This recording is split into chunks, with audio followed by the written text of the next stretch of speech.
25 omwezi gwa musanvu omwaka 2024 nkwaniriza ku Star TV emunyenye eggwanga nze Jethro Kasaigi ne Dorothy Namuyomba wali awo ku lw'abanaffe abakozesa olulimi olw'obubonero bingi byenkuletedde bingenda okuba nga nkutuusaako essaawa eno yennyini ate era nkusaba otulokkalire tutambule ffenna.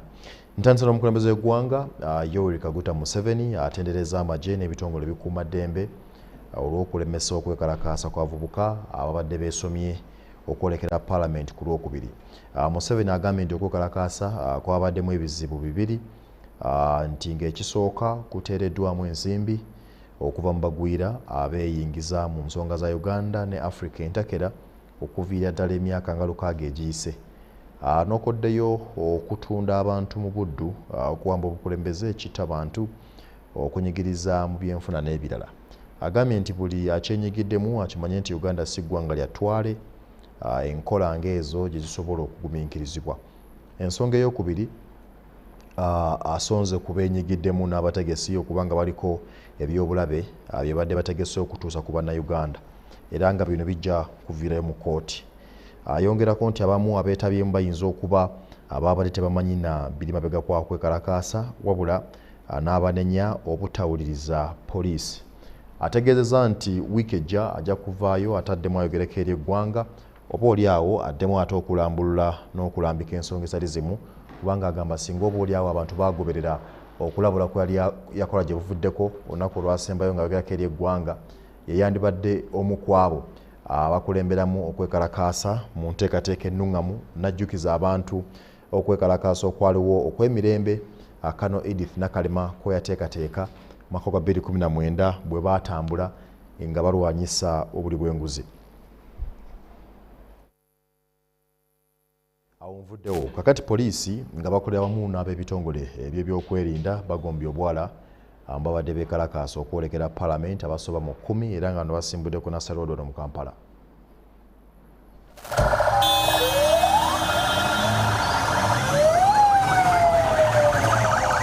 Nerera ebyokwerinda bibadde ggulugulu mu Kampala naddala okwetooloola Parliament. Ab'ebyokwerinda bwe babadde basuubira abeekalakaasa nerera okuddamu nga bwe baalangiridde.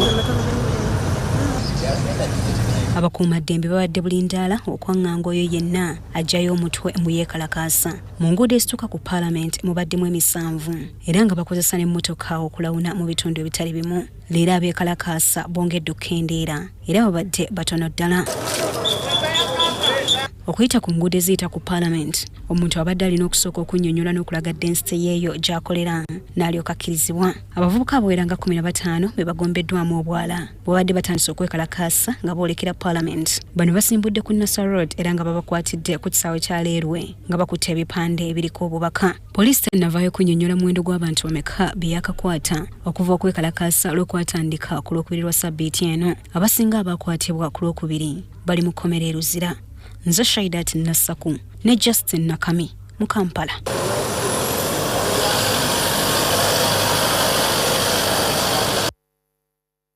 Akulira akakiiko akamaka ga President akatangira okulivula bamusigansimbi Kano Edith Nakalema sinkanya abakulembeze b'abavubuka abakwatiddwa mu bwegugungo obw'okulwanyisa enguzi nti gavumenti yakubasunsulamu era bayimbulwe. Abavubuka abasoma 50 bakwatibwa era ne basimbibwa mu kkooti ne bagulwako emisango gy'okweyisa ng'ekitagasa n'okukunga abantu okwekalakaasa.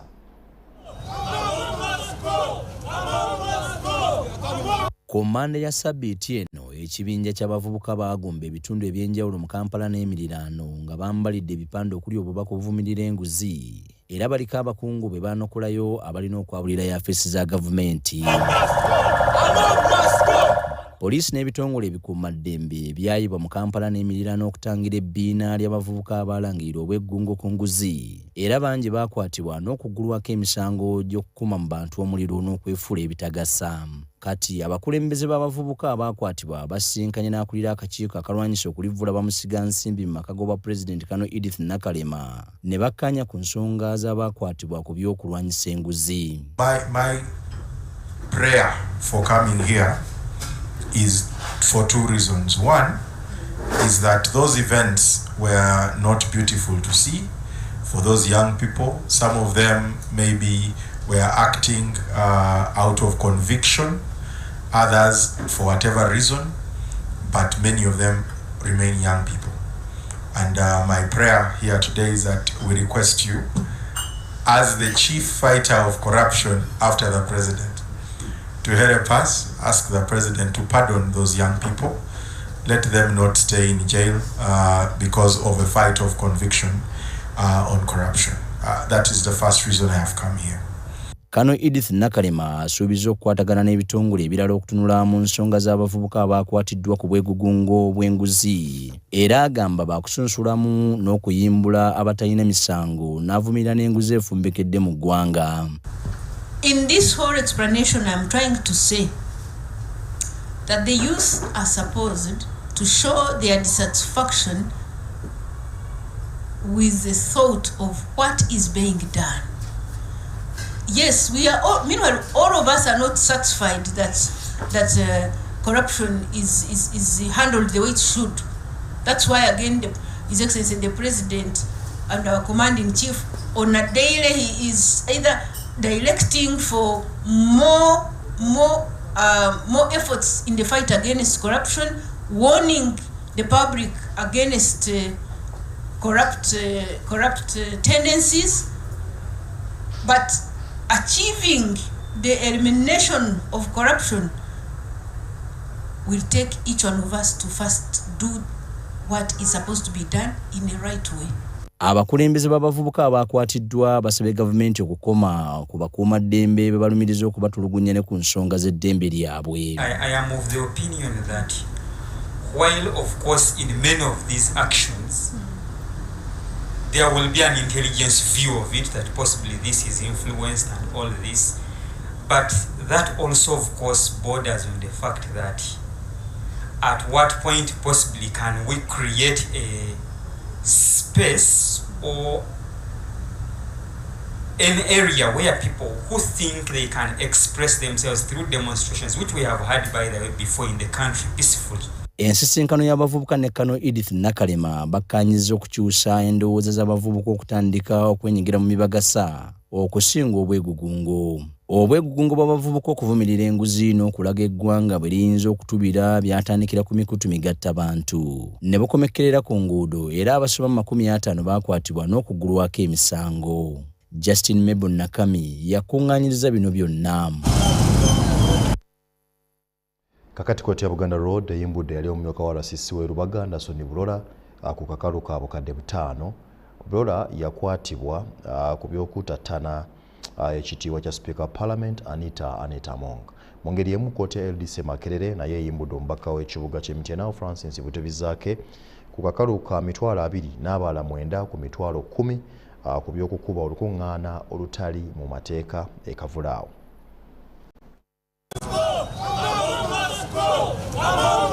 Ku kkooti ya LDC Makerere mu Kampala ebadde ekubyeko bugule abooluganda n'abawagizi b'ekibiina kya National Unity Platform, omubaka wa Paalamenti wa Mityana Municipality Francis Zaake n'abalala nga baakwatibwa ku kitebe kya Nuupu bwe yabadde baleetebwa mu kkooti eno. Mu maaso g'omulamuzi Martins Kirya, Zaake ng'ayita mu bannamateeka be asabye kkooti okuteebwa akakalu ka kkooti.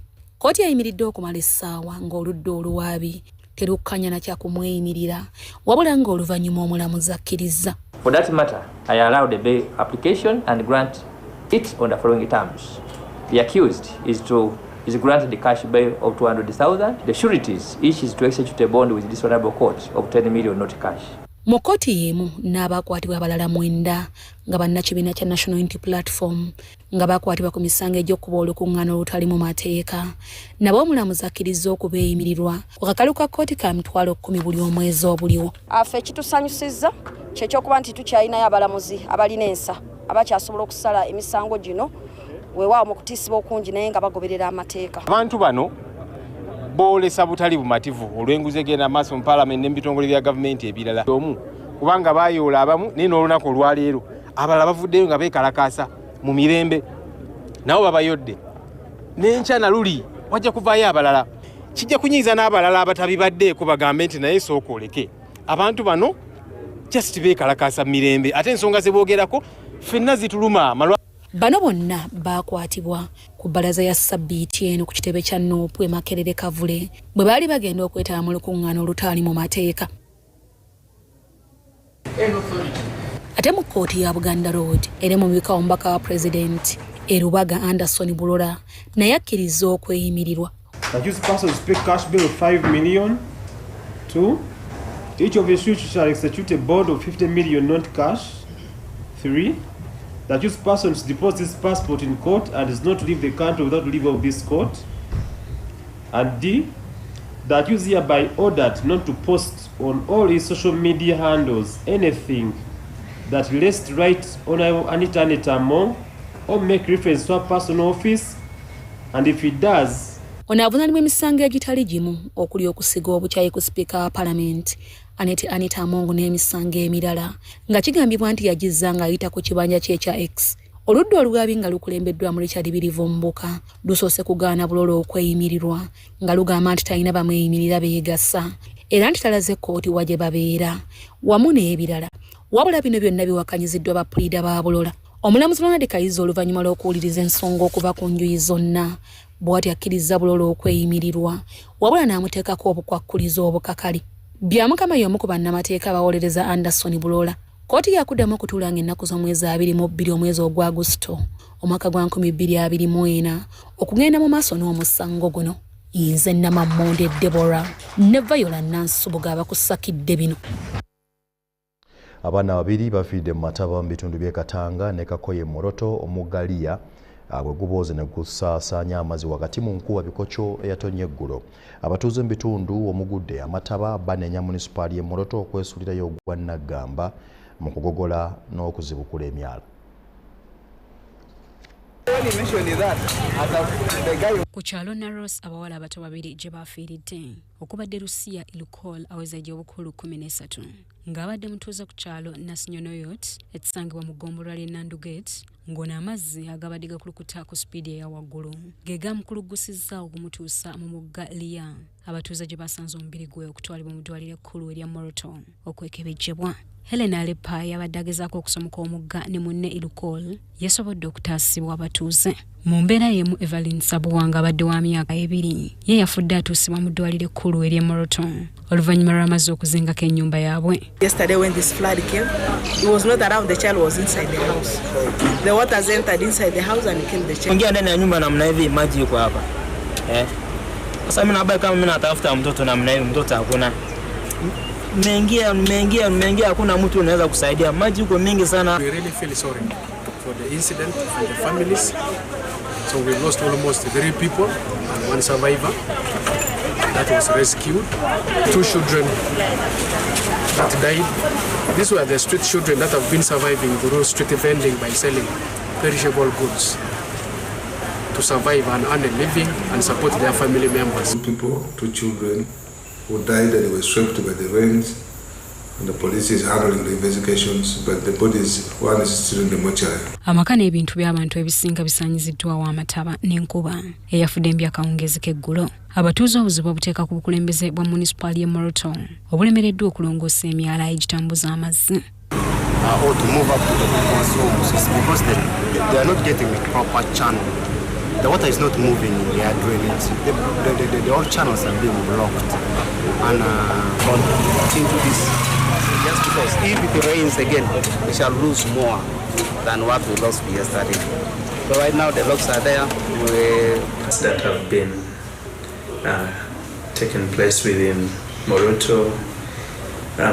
We have been having a lot of rains all over recently. It has caused blockage on a number of rivers and our road network, even on the bridges. Bwettuukiridde amyuka town clerk wa munisipaali y'e Moroto G'EBYENFUNA atubuulidde zimu ku nteekateeka ze balina nga munisipaali okutereeza emyala egitambuza amazzi. Currently, we have got a wheel loader from the district and dispatched it. It is beginning to desilt these rivers and the bridges. It's coming all the way from Katanga. RDC we Moroto George William Opua alabudde abantu okukomya okusomoka ebifo ebibiguddemu amazzi. We want to appeal to our people, first of all, to take care of the children. And what was the schools, when the schools close and there's rain or the rain threatened to come, they will release the children early. Because this is what doesn't warn. Then those who throw rubbish in the rivers, we discourage them. Because the rubbish, the litter around and also block. Abakoseddwa mu njege eno bakowodde government n'abantu ssekinnoomu okubadduukirira okubataasa ku mbeera eno. Government, either local government or the really eastern government from the central. If there is a way of helping us, all people of disaster management or what, I don't know. Maybe to come and help us. We are stranded, we don't have where to go. And as I speak right now, we don't have even money for renting a house where to keep this. Maureen Yiga, yabaddeyo. Mu ngeri enjawulo Parliament ekungubagidde omugenzi Simon Alepere yali ku mbaka wa Parliament ng'akiikirira ab'Emoroto era bamugeddeko ng'omuntu abadde omwangu okukwasaganya emirimu egy'ekikugu. Omumyuka wa President Jessica Alupo asabye poliisi ne Minisitule y'ebyemirimu n'entambula okufulumya statement ku kyaviirako akabenje kano.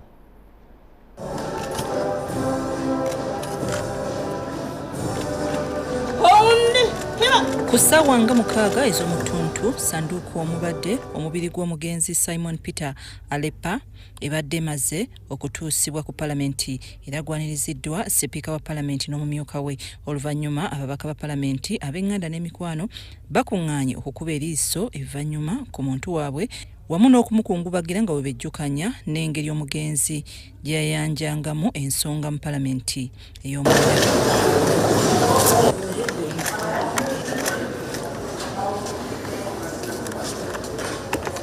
Ku ssaawa 8 ez'emisana olutuula lwa Palamenti olw'enjawulo lutandise. N'amyuka Sipiika wa Palamenti Thomas Tayibwa ayogedde ku mugenzi Alepa ng'omubaka yali tasalika bwe kituuka ku nsonga ezikwata ku Bakaramoja. The old adage around of saying Uganda will not wait for Karamoja to develop. He said no, issues of Karamoja must be brought so that Uganda develops with the rest of Karamoja. Oluvannyuma Tayebwa akkiriza sanduuko okuyingizibwa mu kisenge gye bateeseza abaka balala nabo okumukungubagira.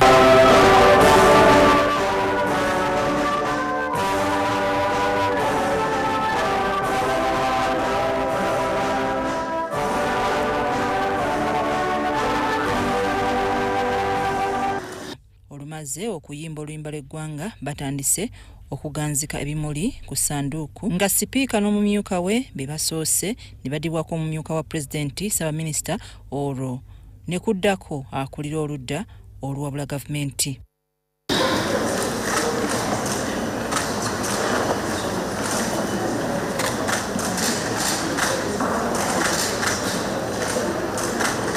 Ssaabaminisita Robinah Nabbanja alese ekiteeso ky'okukungubagira omugenzi nga ye amugeddeko ng'omuntu eyali ayagala abantu abaava mu bukiikakkono bw'eggwanga okubeera obumu. Has been instrumental in the economic development and social progress of Karamoja region and the nation at large, having superintended the negotiations that saw the people of Karamoja agree to the establishment of a cement factory. Omumyuka wa President Jessica Alupo agamba omugenzi Simon Peter Alepe abadde mukulembeze ayagala obwerufu yadde ng'ekyaviirako okufaako bikyali mu ŋŋambo. Coalition, and we expect that the police and the Ministry of Works should be working in light with getting a clear statement for all of us. Omubaka w'e Kalungu Joseph Sewungu nga yakikiridde ab'oludda oluvuganya agamba obuweereza bw'omugenzi tebutankana wabula asabye gavumenti eyongere amaanyi mu kukola enguudo. Death indicates that he was involved in a head-on collision with a truck that crashed into his vehicle. Our highways should be dual carriageways. But many times government says we don't have adequate resources to build them. It is not true that resources are inadequate. Funds are often misallocated and lost to corruption. Abaka okuva mu bitundu bya Karamoja bajja kujjukira nnyo omugenzi Alepe ng'omubaka eyalwanirira emirembe gye beeyagalira mu kati. I've seen a trailer coming and he moved on the side of the road, but the oncoming trailer, we imagine it is a trailer because the knock on the east door, because he was the one driving, the tire marks are on the side of the door up to today. That trailer, whatever car it is, it was very big. Omugenzi Simon Peter Alepe afiiridde mu kiseera nga yabadde omumyuka wa ssentebe mu bitundu bya Karamoja mu lukiiko olw'okuntikko olw'ekibiina kya NRM. Ndi Nafuka Farida ne Gloria Gwetabingi mu Parliament. Abakungu bazimbiti ebyenjawulo bakungaanidde ku kanisa ya All Saints Nakasero mu kusaba okujjukira obulamu bwa muna NRM Alepe Simon Peter. Buli mwogezi yatendereza Alepel ng'abadde omusajja omuvumu ate omumalirivu mu buli kyakola.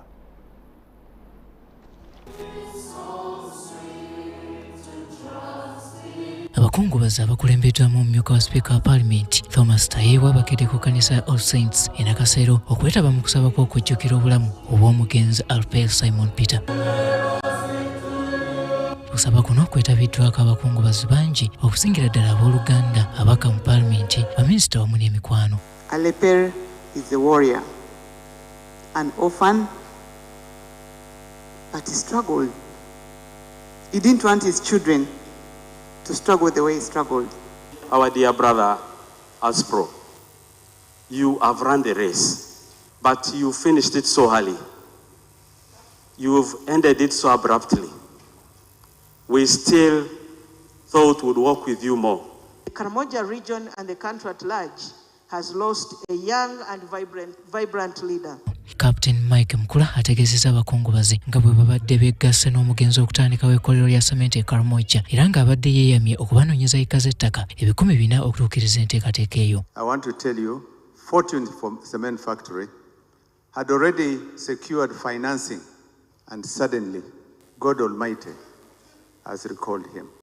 Amyuka ssentebe w'ekibiina kya NRM Alhaji Moses Kigongo alaze nnyiike olw'avubuka envuumuulo nga Alepel okufa ku myaka emimpi so nga bye baali bate batambuza ekibiina mu myaka ekijja. For me, as a person who have lived for long, these are the type of people we want,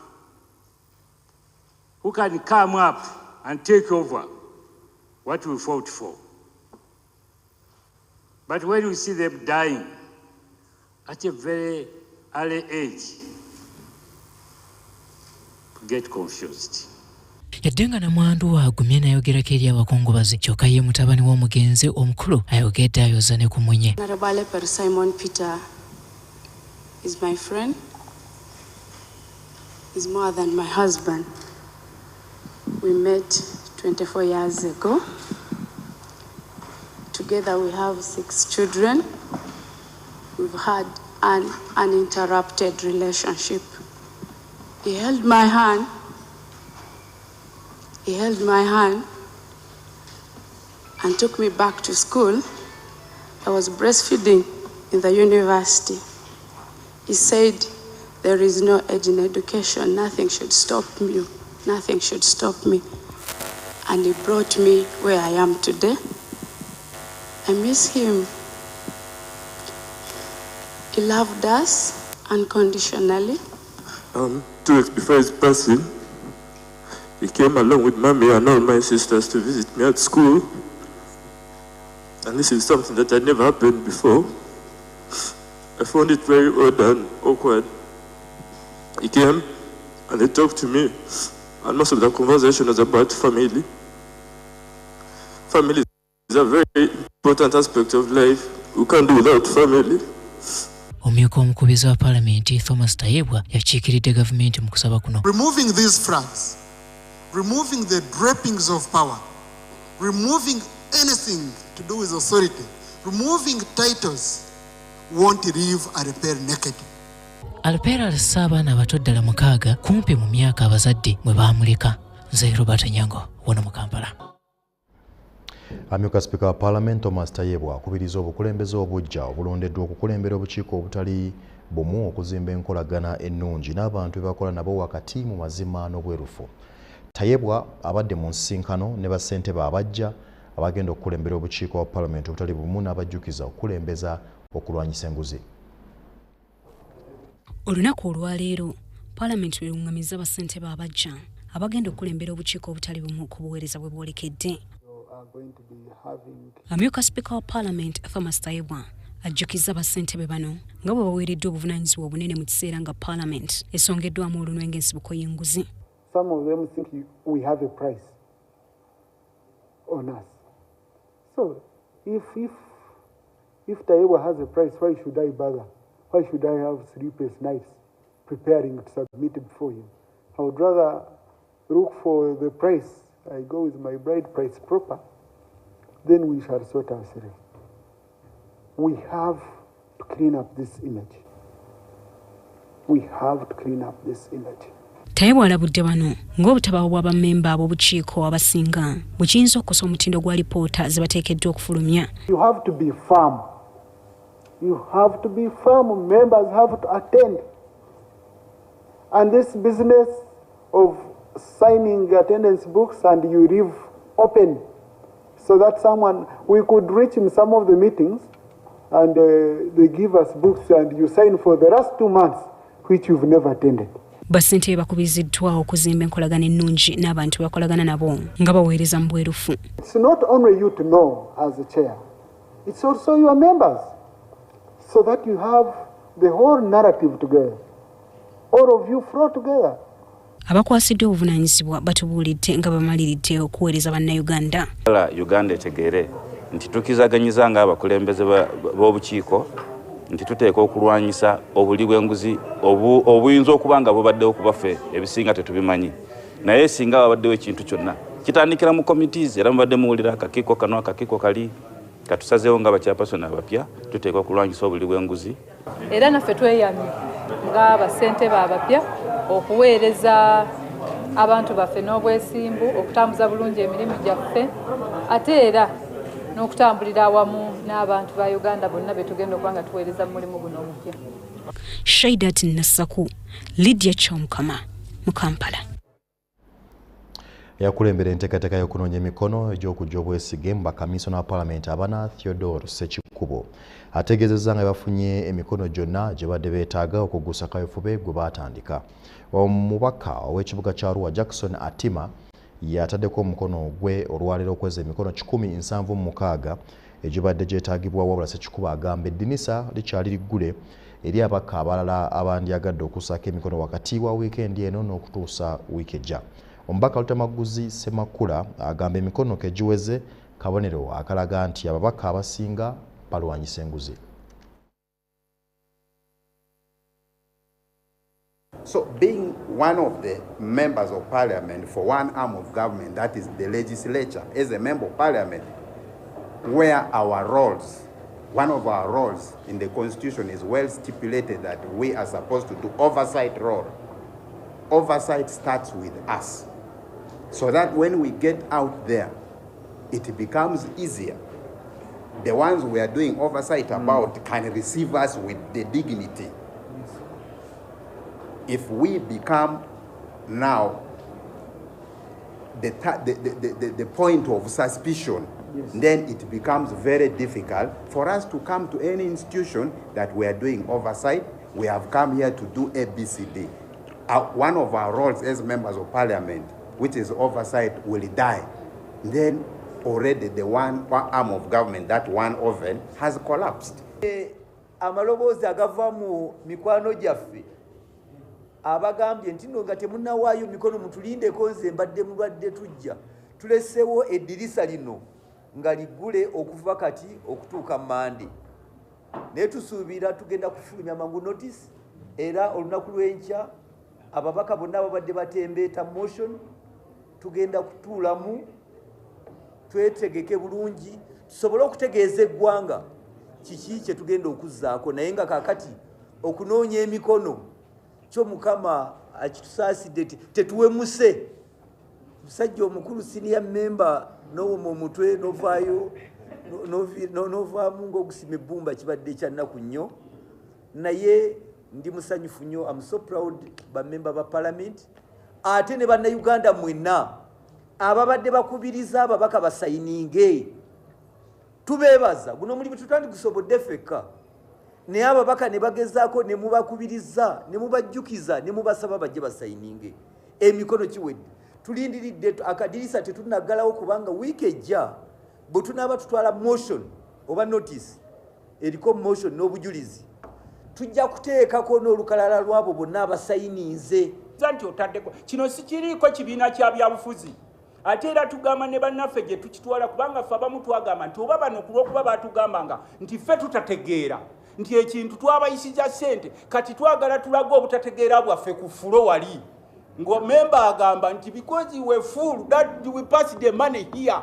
era ensonga lwaki tetwateekako kubagoba naye naffe twagala batu disproving nti bye twateekako twali tetukola ki tetubitegeera. Njagala kubeebaza ne ttiimu yo wabaddewo okusoomoozebwa kunene nnyo si corruption wabula obukumpanya kubanga obukumpanya bwanjawulo nnyo ne corruption naffe ne tuteekako omukono nga tuvumirira obukumpanya kati luli balinga batugamba oteekako omukono simanyi goli Muganda ne tubabuulya nti kino sikiriiko mawanga tutaddeko noono omusajja omulaba ono mulugwala mwennyini awedde emirimu naye ataddeko omukono gwe njagala oli ava eri amugaa nti waki wataddeko omukono goba ab'ebitiibwa era ajja kugamba nti ebisikola ki sibimanyi kakati noono ataddeko kubono ye basobola omulumba otaddeko ogobe Muganda muno simanyi otaddeko ki kati n'omulugwala wuuno naye genda omulumbe nti yataddeko nagoba Omuganda ajja kubuuza oba sente yaziteekerawo Baganda kakati eno accountability gye tulwanyisa ffenna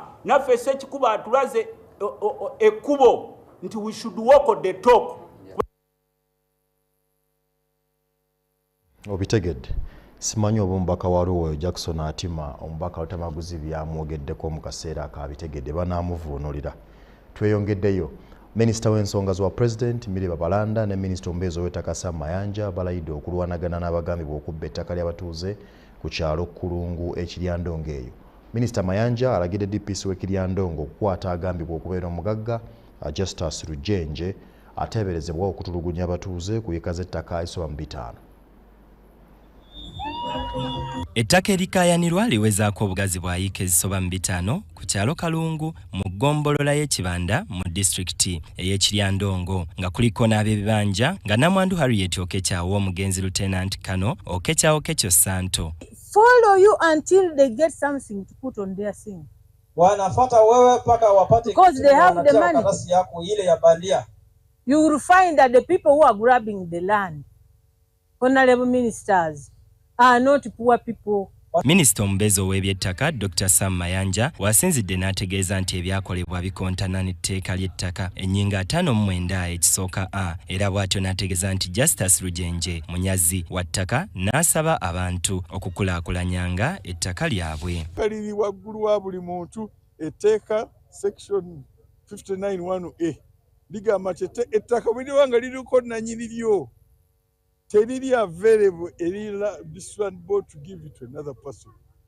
Ekyo bw'akikola 59(1)A as amended egamba transaction ebanfu section 91 eya Land Act egamba nti commissioner asazeemu nga tagenze na mu kooti.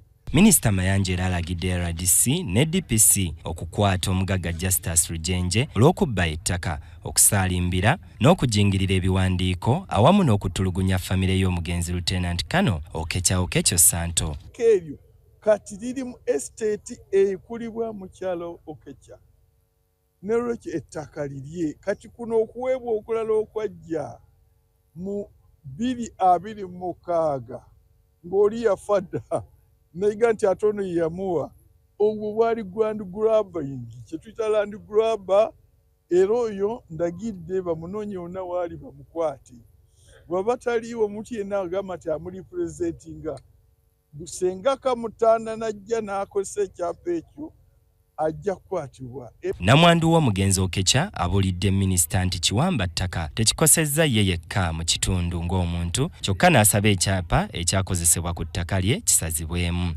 Kutandika ne leero nakati era enkya nja kutandika okusima ebinnya ebisimba ki sengenge bamuyita Rujenje Justus naye ate kyabo yali antawaanya nanzigirayo ne pisito mbwankube ng'alowooza nti okufa tekulina ngatto okufa kudduka.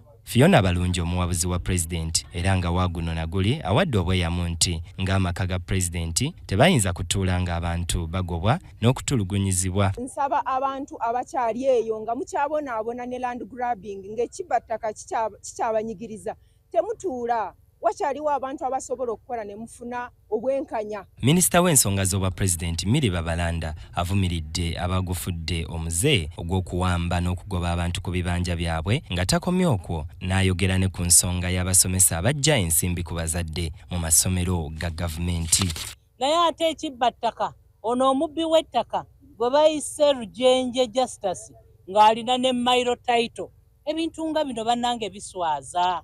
Tulekerawo okuvumisa gavumenti, twetaaga obwenkanya, twetaaga amazima, era ffe tuli benkanya okutambula, tuli bamalirivu okutambula Uganda yonna kubanga twagala amazima. Tewakyali gamba nti osolooza ssente, ssente zonna zivaayo ku ssenta ne zijja eno okulaba nti ziyamba abantu baffe bonna. Kakati ba head teachers kinsanyusiza okusanga nti RDC ne ttiimu ye deputy RDC n'assistant RDC basobodde okukwata abantu abo abamenyi b'amateeka era mugambye ayongere okubakwata. Benon Mukwaya ne Jamil Sekajja ekiryandongo.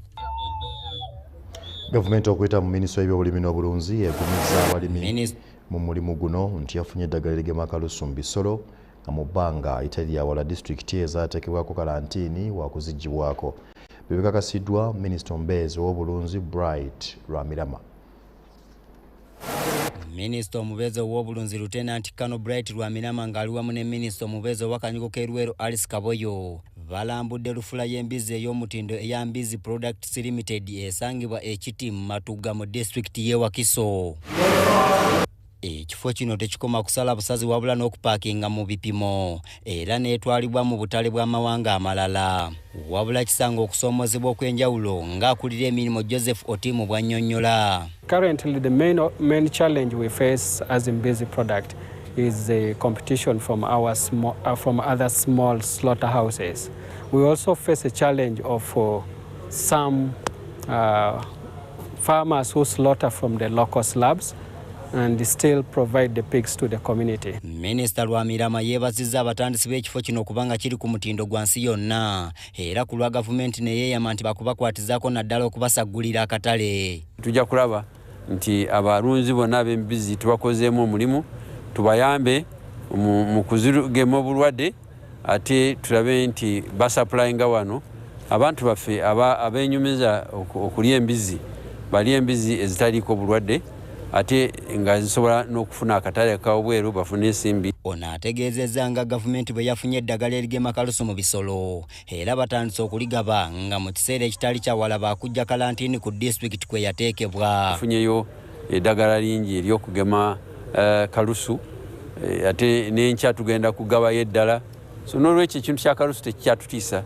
tugenda kugoba wano kalusu. Lwamirama awadde abalunzi b'embizzi essanyu bw'ategeezezza nti abakugu baabwe mu kitongole kya Nalo bwe baliko we batuuse mu kuzuula eddagala erigema omusujja gw'embizzi ogutawaanya ennyo abalunzi. Abakugu baffe ba Nalo bali kumpi okufuna eddagala ly'okugema omusujja guno n'olwekyo tutambula bulungi tujja kugobawo obulwadde buno. Minisita omubeezi ow'akanyugo k'Erwero Alice Kaboyo musanyufu olw'ekifaananyi kyalabye mu kifo kino n'ategeeza nti singa kiba kikwatiziddwako kyakwongera okuwa abavubuka emirimu. Ebbula ly'emirimu wano factory eno eriyamba mirundi esatu.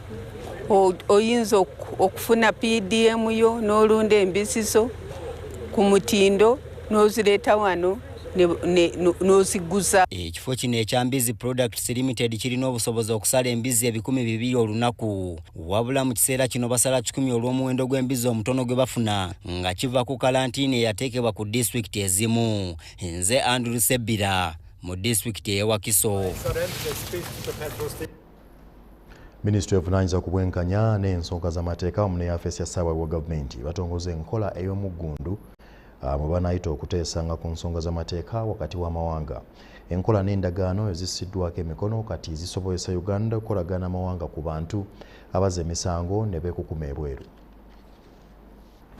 Mutual Legal Assistance ndagaano esobozesa amawanga agalina demokrasi okuyiga n'okuwozesa abazze ejja nnaggomala abeekukuma ebweru w'amawanga. Enkola eno yeesigamizibwa ku kunoonyereza obujulizi obuluma abeerazizza ogwa Nnaggomala mu kuyita mu nkola ekkirizibwa mu mateeka agafuga amawanga abazza emisango gye bava. Endagaano n'amawanga amala ku nkola ya Mutual Legal Assistance mu Uganda esiddwako omukono Ssaabawaliriza wa gavumenti Kiryowa Kiwanuka era mukakafu nti abazzi b'emisango gya Nnaggomala kati Uganda yaakubafuna.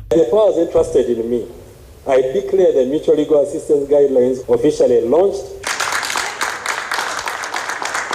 Ssaabawaliriza wa gavumenti era asabye amawanga okwanguyiza mu nteekateeka eri okusaba okubeera kussiddwayo naddala ku bantu abazza emisango ne beekukuma mu mawanga amalala. This lacuna that the MLA guidelines intends to cure, that they will provide a standard measure of assessing and preparing requests, and therefore facilitating timely cooperation between Uganda and other countries and between the different departments. This is especially so given that transboundary and organized crime is a threat to peace and security at a global, regional and national level owing to terrorism.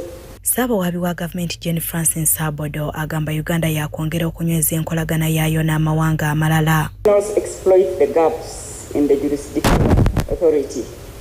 Criminals don't have the laws to follow. They don't have boundaries to even respect. They just operate.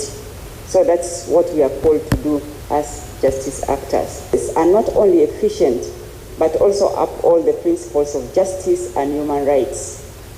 By establishing clear protocols for the MLA, we enhance our ability to respond swiftly to requests. Amawanga mangi galudde nga gawa obubuddamu eri abazza emisango gya Nnaggomala wabula beerimbika mu ky'okubeera nti gye babeera abazza emisango bayigganyizibwa olwo ne balimba nti badduse kutontonyezebwa. Nze Viola Nakasaga wamu ne Ivan Juko abakusakidde emboozi eno.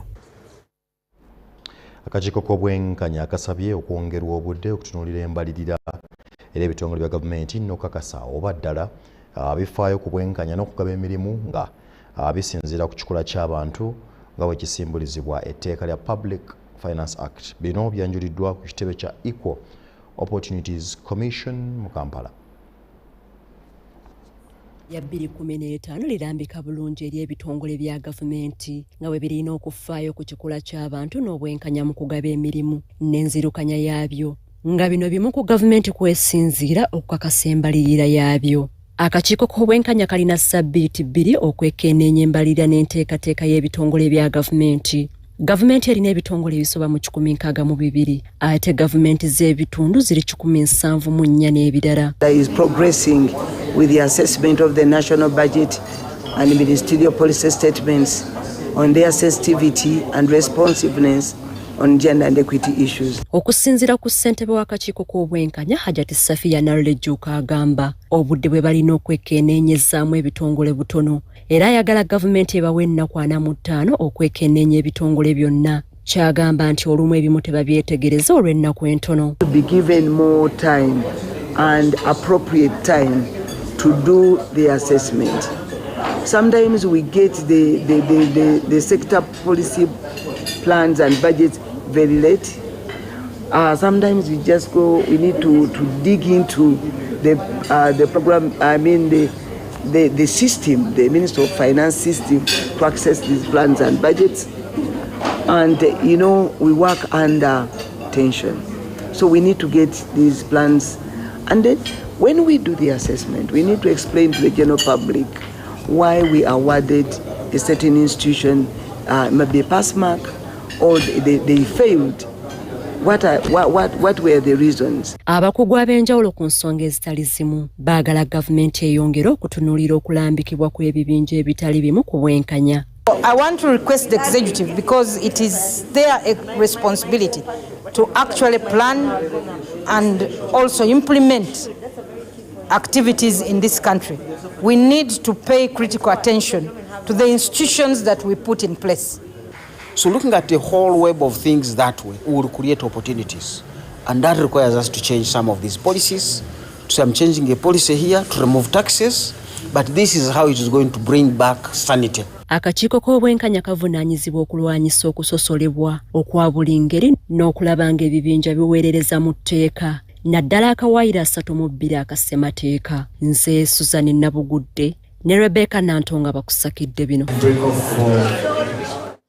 Muwandiisi w'enkalakkalira minisitule y'ekikula ky'abantu Dr. Agure Kibenge akunze abazadde n'amasomero okuvumirira ebiragalagala byagamba nti bimu ku biwandula abaana mu masomero.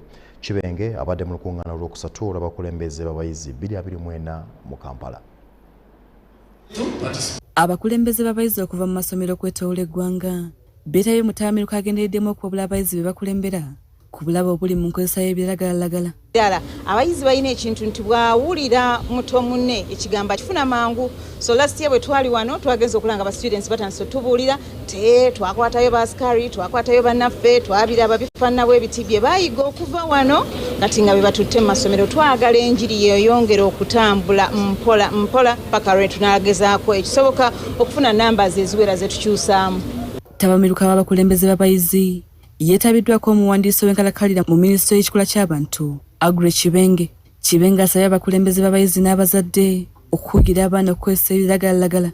Tulabye abaana ng'obulamu bwabwe bwonna obw'omu maaso bwonoonekera ku ddaala lino bwe baali badde basobola okufuuka abantu abavunaanyizibwa. Tufiiriddwa abaana b'omuwendo bangi era n'abazadde nkimanyi nti luno olutalo lw'amaanyi ffenna lwe tulina okukwatira awamu gavumenti, amasomero, amaka, abazadde era mu bubaka bwange wano mbadde nkigumiza nti olutalo luno lulina kutandikira mu maka nga tukuza abaana mu nkuza ebawa empisa. Akulira ekitongole ky'abatabanyizi b'emitwe mu minisitule y'ebyobulamu Dr. Hafsa Lukwata asabye amasomero okufaayo n'okwagazisa abayizi okweyuna kilabu z'ebyobulamu mu masomero kibayambeko okutumbula embeera zaabwe ez'obulamu. Banywa ebiragalalagala, banywa omwenge, abaana banywa omwenge kusinga abato n'abato bennyini nabo twabasanga nga banywa omwenge. Abaana b'emyaka twasangayo abaana b'emyaka 8 omwana w'emyaka 8 ng'anywa omwenge nga tannagenda ku ssomero. Abannyo nti singa kibadde kisoboka twali testinze abaana bano nga batandi nga bagenda ku ssomero nga bazze ku ssomero ne tubatestinga ne tulaba mwana ki bakozesa ddagala ki bakozesa biragalalagala ki era tuyinza muyamba tutya. Abalala beetayo mu tabamiruka ono baliko bye bategeezezza nti tumanyi kitono naye gba abaana bamanyi kingi olw'ensonga engeri biragalalagala gye biyingira mu ssomero si nyangu nnyo. Abaana bo bakitegeera okusingako ate bwe tunaabeetabyamu bategere n'ensonga lwaki biragalalagala bibi bajja kusobola okutuyambako okukuuma disipulini. Twatize wamu tulabe okulaba nga tulwanyisa ebiragalalagala mu nsi yonna nga tutandikira amasomero. Nze Rebecca Nantongo ne Robert Katamba abakusakidde bino. Abakulembeze b'e Kasese batenderezza emirimu n'obuweereza bw'ebitongole ebinnaceewa eri ebitundu n'okuwa emirimu abatuuze ekibayambye okukendeeza obwavu n'ebbula ly'emirimu.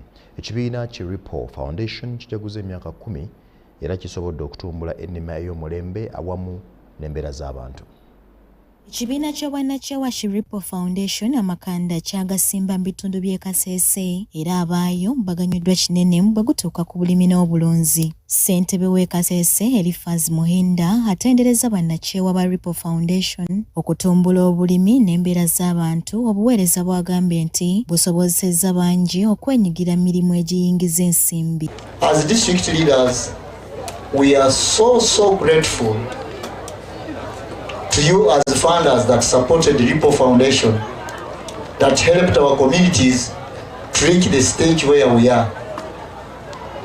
And I want to say that you have done it all because you have empowered women, and when you empower a woman, you have empowered the whole society. Ssentebe Muhindi asiimye gavumenti okunywezwa ebyokwerinda byagamba nti biyambye kinene okusobozesa bannakyewa kuweereza abantu n'okubatumbula awatali busambattuko. And we want to appreciate you because you are complementing government's effort. But I also want to thank government of Uganda under the wise leadership of His Excellency Yoweri Kaguta Museveni for creating a conducive environment through peace and security. It is for this reason that Ripo Foundation has achieved these achievements. Abantu b'e Kasese abaganyuddwa mu kitongole ki Ripple Foundation bagamba basobodde okumanyisibwa ku kwongera omutindo ku birime n'okuzuula obutale gye buli. Now we have managed to plant our bananas, we have harvested very many, and we have got money. We are able to educate our school-going students. Minisita w'obulimi n'ebibira owa Australia Michaela Langa asabye bannayuganda okujjumbira ennima ya tekinologiya n'okufaayo okufuna obukugu obw'enjawulo lwe banaaganyulwa mu bulimi. All the farmers here in Uganda should go to education, to projects, so they can learn how to produce on their farms vegetable or pork or chicken or other things.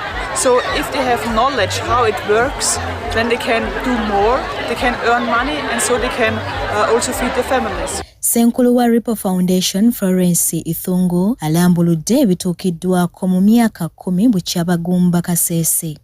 This program has helped the community. If only the rest who are not in our civic program will be so copied from the rest, because as we see, we are no longer lacking.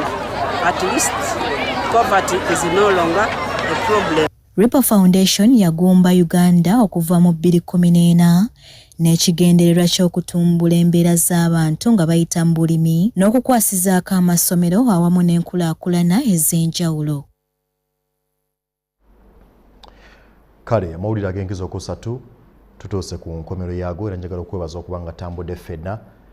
Nze Jethro Kasaigi nkoze ne Dorothy Namuyomba naye nga sinnakwerekereza njagadde nkulekere akanyumero kaweekolere tukyatunulira ebika by'ebyalaani eby'enjawulo oyinza bikozesa otya bw'oba oggyemu ekyokuyiga kinaakuyamba. Nze nkusiibudde.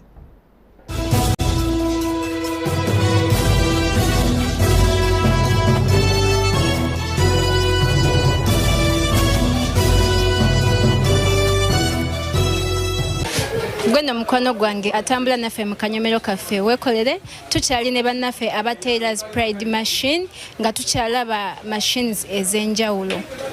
Biroko naye ekola baby roko ne overlock naye ekyama kyesinga okukola ye baby roko machine mpya nungi. Baby roko kyeki mugenda kiraba wano kuba katikati gisumulule kuba yo ejanga mpya. Eno baby roko machine ejanga mpya era kyovola yino ndi mugijja mu box. Ati mwaba yagala baby roko empya yeno baby roko. Eno baby roko machine ejanga mpya yekubakana akantu akatini baby roko ino okubange kubakana akantu akatini nga kumishanana kuba bahajati kano basingo bakagala kubitenje kano kweba kubako kungo izine ziserere zinanuka kano kwabakola ki kebaterako je bayita baby roko machine. Eno baby roko machine mpangazi ya chuma bajita Britex machine. Ostegedde baby roko naye nga eri yali Britex naye ekola baby roko ne overlock kyovola bwe tujikuwera mama baati abiri kuba accessories zayo zibaawo egira mu needle plate 2 wajirako eno ya baby roko ne ya overlock. Amakulu nti amakulu ekola ebintu bimeka 2 kyonna kyoyagala esobola kikolera kikukola. Baby roko ne overlock amakampani agayigiriza ebyemikono ng'ebyalaani mujje mutuwagire kuba ebyalaani twabireese mu bungi. Mujje ku Taylor's Pride Machine Center esangibwa wano ku City Complex opposite Energy Center shop number 035. Social media yaffe tumugenda tusanga ku Facebook Taylor's Pride Machine, ku Google Taylor's Pride Machine, Instagram Taylor's Pride Machine, Twitter Taylor's Pride Machine. Enamba yaffe ya WhatsApp 0700 37 97 22. Tweyanzege naye mweyongera okujja tugenda bongera ebyalaani bingi tubitunda mu bipya tubitunda mu bikadde tutunda mu kibanja mpola ate tutunda ne mu cash amakampani agali eyo mwenna tubakolera delivery sente tukwata za cash za cheke zonna tuzikwata tosobola kujja wano mashini gyo yonna gy'oguze kuba mashini tuziyina mu bungi gyonna gy'oyagala oba bebiroko njipanga ate nenkuyigiriza gwatamanyi ogenda kuva wano ng'olinamu idea kuba nkuwaayo essaawa 3 nga nkuyigiriza ne bw'oba tomanyi ng'ogenda kutandika jangu buzi ku tailors pride machine ogenda kuva wano ng'ekyalaani oyinako idea ne bw'oba tomanyi gw'alina omwana wo nga ebyokusoma byakyankalanamu mugulire ekyalaani nja wano kuva wano nja kuvaawo nga mutendesi master ajja kwongerezaako wongereza.